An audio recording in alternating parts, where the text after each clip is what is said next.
परमार्थाचा विचार पाहत असताना महाराज देवाला प्रार्थना करताना सांगतात बरं का. पहा, अनेक अभंगातून तुकोबाराने आपली भूमिका भगवंताच्या समोर प्रगट करताना सांगितले. देवा लौकिका पुरती नोहे माझी सेवा, अनन्य केशवा दास तुझा. देवा लोक चांगलं म्हणून मला भक्ती करायच्या मार्गामध्ये लावू नको बरं का.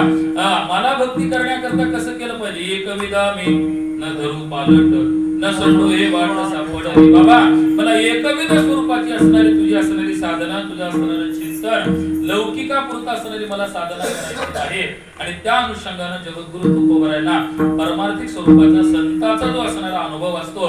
पहा, संताचा संसाराचाही अनुभव तुमच्या माझ्या कल्याणाचा असतो आणि आपल्या परमार्थाचा अनुभव सुद्धा महाराज कोणावर काही परिणाम करणारा नसतो बरं का.